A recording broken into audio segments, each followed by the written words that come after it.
আমাদের সাংসদ এবং বিধায়কের উপর আক্রমণ হয়েছে সেটা খুবই লজ্জাজনক।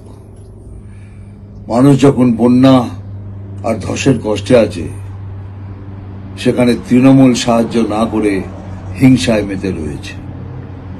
যাই হোক, আমি আমার বিজেপি কর্মীদের বলবো, মানুষের পাশে থাকো, উদ্ধার কাজে সাহায্য করো, এটাই আমাদের আসল দায়িত্ব। গুরুতর জখম হয়ে হাসপাতালে ভর্তি রয়েছেন বিজেপি সাংসদ খগেন মুর্মু। তার সঙ্গে আজ দেখা করতে যান রাজ্যপাল সিভি আনন্দ বোস। হাসপাতালে গিয়ে তার শারীরিক অবস্থার খোঁজ নেন রাজ্যপাল সিভি আনন্দ বোস। গুরুতর জখম হয়ে হাসপাতালে ভর্তি রয়েছেন সাংসদ, তার সঙ্গে গিয়ে আজ কথা বলেন রাজ্যপাল সিভি আনন্দ বোস। একই সঙ্গে বিজেপি বিধায়কের সঙ্গেও তিনি কথা বলেন।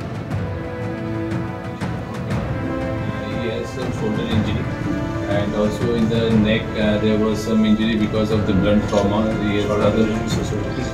Yeah, it is. MP and MLA is constantly talking and benumbing something which never heard of happened in a democracy. We see that, strangulating democracy. Democracy is degenerating democracy. This cannot be allowed to continue in an enlightened state like Bengal. It's very shocking that all this happened in the presence of the police. Police are supposed to uphold the Constitution of India and the rule of law. They are conniving that are not doing their duty. This sad state of affairs, stern action will be taken against this culprit. And certainly, in 24 hours, see that the culprit is apprehended. Otherwise, serious action which is demanded under the Constitution of India and the rule of law will be taken. কলকাতায় আজ ডোরিনা crossing এ এই মুহূর্তে BJP কর্মীরা বিক্ষোভ দেখাচ্ছেন। সরাসরি আমাদের সঙ্গে রয়েছেন আমাদের প্রতিনিধি শিবাশিস মৌলিক। শিবাশিস,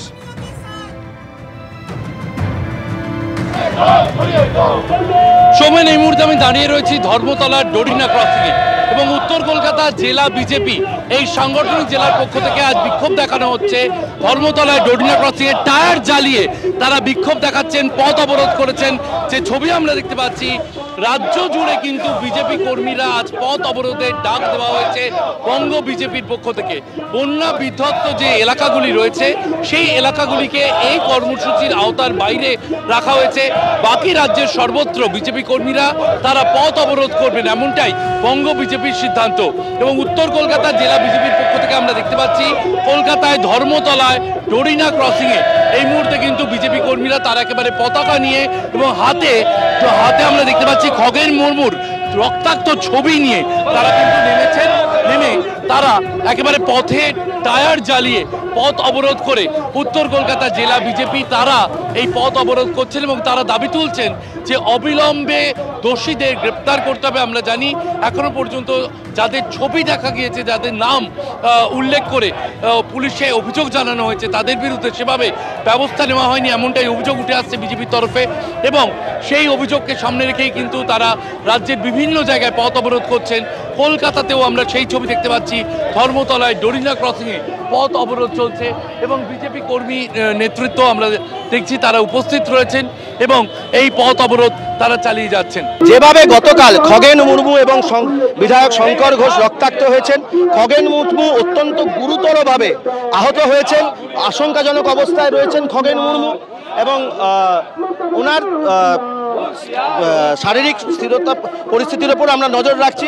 কিন্তু তাই নয়, শুধু প্রতিবাদ নয়, এবার থেকে রাস্তায় নেমে প্রতিরোধও গড়ে তুলবো আমরা। তার কারণ একতরফাভাবে কেউ মার খেতে পারে না। এবার প্রতিবাদের সঙ্গে প্রতিরোধ গড়ে তোলা হবে। তার কারণ একটাই অপরাধ, তারা মানুষের পাশে দাঁড়িয়েছিল, মানুষের পাশে ভারতীয় জনতা পার্টি ছিল, আছে, থাকবে। আমরা সেখানে ত্রাণ নিয়ে পৌঁছেছিলাম। অপরাধ কি? রাজ্য প্রশাসনের আগে পৌঁছে গেছিলাম আমরা। তাহলে রাজ্য প্রশাসনের নিজের ফেলিওর ঢাকতে এখানে কার্নিভালে যারা নাচছিলেন তাদের আমার কিছু বলার নেই, তাদের বক্তব্য। কিন্তু মানুষের পাশে দাঁড়ানো আমাদের কর্তব্য, সেটা আমরা করব, আমরা করছি।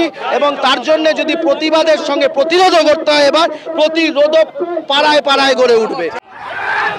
গতকালের এই ঘটনা, যেখানে বিজেপি সাংসদ খগেন মুর্মু এবং বিজেপি বিধায়ক শঙ্কর ঘোষ তারা নজিরবিহীন হামলার শিকার হন। শঙ্কর ঘোষকে শারীরিকভাবে নিগ্রহ করা হয়, বিজেপি সাংসদ খগেন মুর্মুকে মেরে মাথা ফাটিয়ে দেওয়া হয়, চোখের নিচে গুরুতর জখম হয়ে তিনি এই মুহূর্তে হাসপাতালে ভর্তি রয়েছেন, রক্তাক্ত অবস্থায় হাসপাতালে ভর্তি রয়েছেন।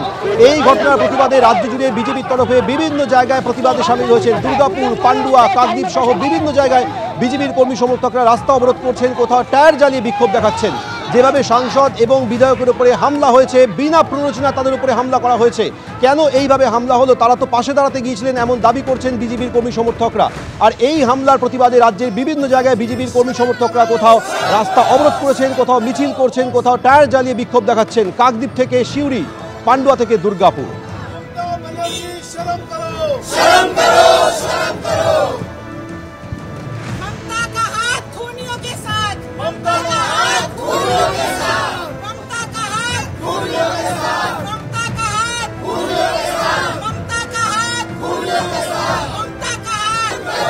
বিধায়ক এবং সাংসদের উপরে হামলা হলো কেন? তৃণমূল জবাব দাও। দুর্গাপুরের বুচিপাড়া ছবি দেখছেন, যেখানে রাস্তায় বসে পড়ে বিজেপি কর্মী সমর্থকরা বিক্ষোভ দেখালেন। কেন এই হামলা হলো, কেন এখনো হামলাকারীদের গ্রেফতার করা হলো না, প্রশ্ন তুলছেন তারা। হুগলি পান্ডুয়া সেখানেও রাস্তা অবরোধ করে প্রতিবাদে সামিল হন বিজেপির কর্মী সমর্থকরা। বিভিন্ন জায়গার বিজেপির কর্মী সমর্থকরা আজ রাস্তা অবরোধ করেন, কোথাও বসে পড়েন, কোথাও টায়ার জ্বালিয়ে বিক্ষোভ দেখান।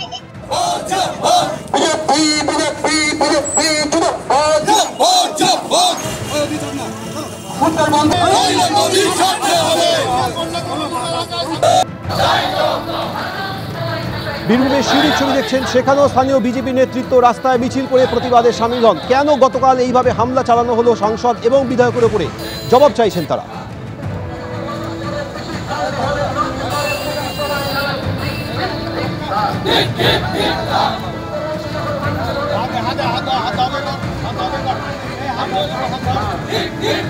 হাত